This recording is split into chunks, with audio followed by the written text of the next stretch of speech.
Téléspectateurs, téléspectatrices, mesdames, mesdemoiselles, messieurs, bonjour l'Afrique, comme vous l'avez l'habitude de suivre sur les réseaux sociaux. L'actualité, elle est tellement chaude, j'ai décidé de faire revenir John Nzaba après son voyage aux États-Unis. Pour nos amis qui suivent les réseaux sociaux, vous avez vu que M. Nzaba a fait le tour. M. Nzaba, bonsoir. Bonsoir, mon frère Boubaka. Monsieur Nzaba, c'est toujours un plaisir pour moi de vous recevoir dans Bonjour l'Afrique, votre émission, même pour moi, l'émission de tous les téléspectateurs. Avec plaisir. Monsieur Nzaba, on va aller droit au but. Déjà, votre voyage était aux États-Unis, parce que je me rends compte que vous êtes allé aux États-Unis, on vous a vu avec le sous-secrétaire d'État américain, on vous avait vu tout le lobby. Alors, la suite de ce voyage, monsieur Nzaba. Ben, écoutez, aujourd'hui, on ne peut pas dire que la suite, pour moi, la suite, ça sera la chute de M. Sassou. Ah, directement la suite de M. Sassou. C'est ça le résultat. Si on est chaud, si M. Sassou ne parle pas, ça veut dire que tous les voyages, là, ça a été un échec. Mais nous nous rendons compte, plus vous vous organisez, plus M. Sassou est en train d'avancer les choses. Nous avons commencé par le 31 décembre. Il nous a dit « travail d'abord ». Et juste après « travail d'abord », on a attendu le 14 août le discours. Il a dit « bon, ben, de toutes les façons, il parlera un peu plus tard ». Aujourd'hui, le président Sassou a décidé, juste après la manifestation du 27, a décidé d'aller au référendum. J'aimerais avoir votre avis. D'abord, on va commencer pour la manifestation du 27. Ben, écoutez, la manifestation du 27, ça reflète l'ambiance qu'il y a à Brazzaville, l'ambiance qu'il y a au sein des Congolais. Ça a été une formidable, c'est une leçon donnée à M. Sassou. Et si vraiment c'est un homme conscient, c'est un homme qui a de la vision, c'est un homme qui pense vraiment à l'avenir des Congolais, ou même à son avenir, il devait en tirer des leçons et se retirer. Parce que ça, ce n'est qu'un début. Mais la prochaine, ou bien les prochaines manifestations, comment ça se passera? Il ne se pose pas de questions. Il a décidé d'aller au référendum. Alors, le référendum, ils ont décidé, d'après les informations que nous avons eues par nos amis des réseaux sociaux, le référendum est décidé pour le 25 octobre. Vous allez faire quoi? Puisque monsieur le président a décidé qu'il va au référendum. Monsieur Baka, moi nous l'avons toujours dit, surtout au Sacer, nous ne suivons pas le programme de monsieur Sassou. Nous sommes dans une logique où nous avons opté depuis longtemps pour le départ de monsieur Sassou, avant 2016. Et si lui, il nous permet lui-même de creuser sa tombe, ben, tant mieux. Qu'il aille à son référendum. Nous avons notre démarche à faire.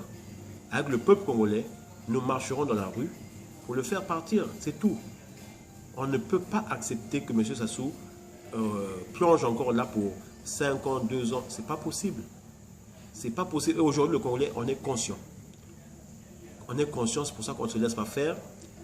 Tout ce qui nous reste, vraiment, c'est se battre à fond. Et là, nous avons confiance aux Congolais.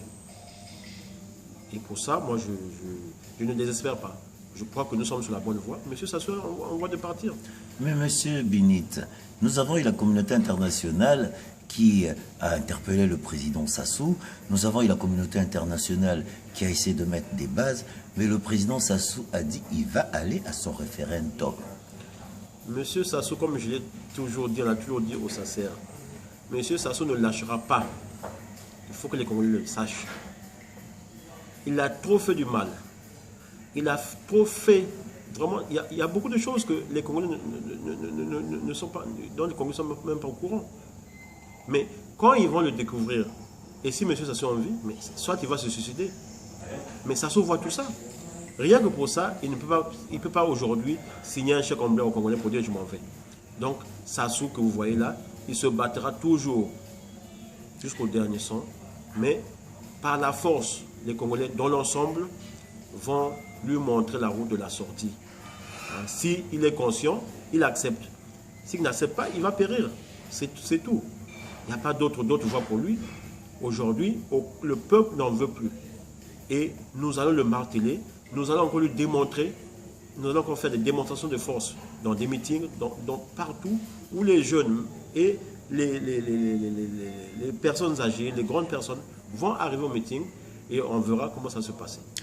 Nous avons constaté au niveau de la diaspora, il y a eu beaucoup de réunions ces derniers temps, il y a eu des meetings, il y a eu des réunions, mais en notre qualité d'homme de médias, nous avons constaté que entre euh, excusez-moi du terme, entre les vieux et les jeunes, il y a des grands débats. Je tairai le nom des deux personnes. Nous avons assisté à une réunion où il y a eu un jeune qui a, excusez-moi encore du terme, qui a pété un câble parce qu'il y a eu la nomination d'un vieux. Est-ce que vous pensez que ce comportement, il faut l'afficher face à nos vieux actuellement? Vous savez, je vais vous dire, je ne sais pas à quel moment on est jeune aujourd'hui ou qu'on est vieux. Est-ce que c'est à 40 ans, est-ce que c'est à 50 ans, est-ce que c'est à 30 ans?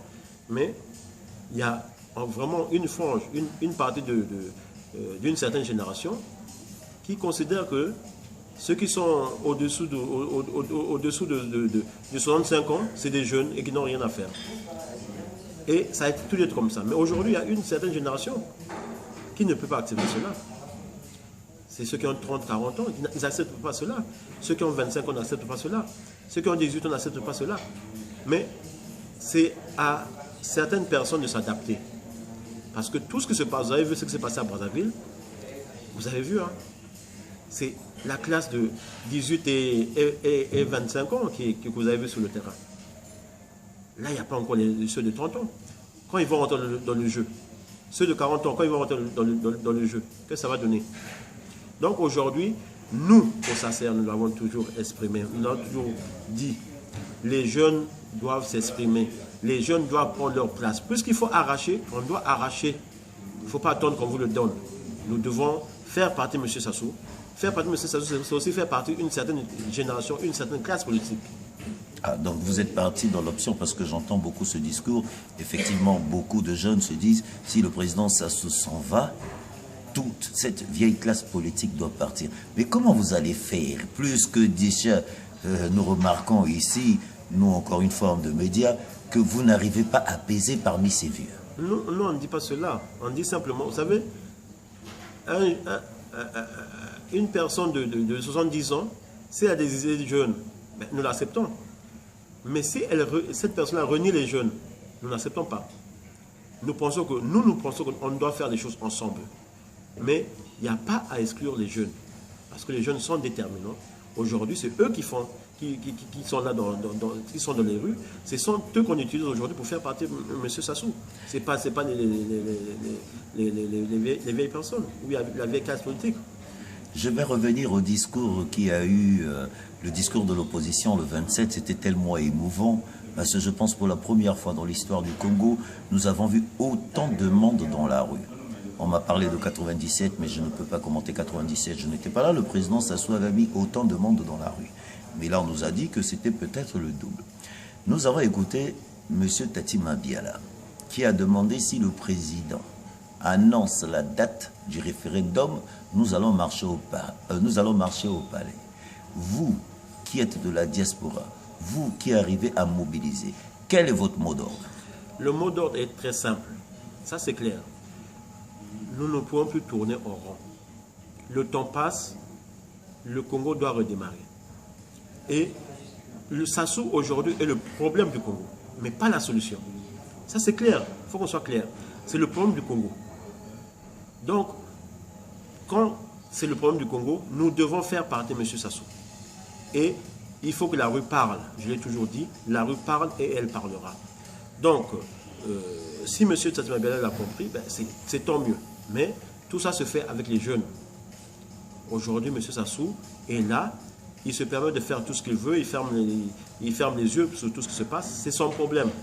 Mais nous devons être déterminés. Nous pensons que le temps passe et que très prochainement, il faut penser à cela, que les Congolais rentrent dans la rue et qu'ils démettent M. Sassou. Parce qu'aujourd'hui, il n'y a pas de conseil des ministres.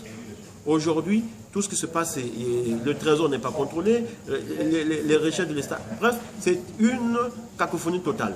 Rien ne marche du tout. Alors, on va attendre 2016. Mais comment vous dites que le trésor ne marche pas du moment qu'il y a eu, pendant le meeting, beaucoup d'argent qui sont sortis pour recevoir Koffi Olomide et je dirais la suite et tout d'autres artistes? Non, vous savez aujourd'hui, ça vient pas du trésor, vous le savez bien. Hein. Ça vient de Oyo. Hein, quand on se fait voler près de 100 milliards dans un 100 milliards, c'est peut-être même, c'est plus de 500 milliards que M. Sassou s'est fait voler. C'est pas au trésor public. Hein. Donc, là, on sait aujourd'hui que tout ce qui se passe là, l'argent ne vient pas du trésor. C'est de l'argent qui sont ils volent à la source. La preuve, la dernière fois que je l'ai dénoncé, Monsieur Christel Sassou Nguesso, on avait retrouvé plus de 550 milliards dans les comptes suisses, qui est issu de la vente du pétrole. Et on lui a demandé de reverser ça au trésor public, mais jusqu'à aujourd'hui. Cet argent n'est jamais arrivé au trésor public. 550 milliards, c'est beaucoup. Ce que je ne comprends pas en parlant de Christel Sassou, je vois que M. Christel Sassou essaie de faire beaucoup d'activités au niveau du Congo, des permis gratuits, des hôpitaux, au niveau de Pointe-Noire. Mais M. Nzaba, vous ne pensez pas que M. Christel Sassou est en train d'aider le Congolais?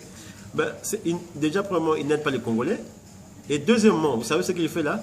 C'est parce qu'on marche à l'envers. Qu'est-ce qu'il est en train de démontrer? Que son père n'a pas travaillé. Il démontre simplement que son père n'a pas travaillé.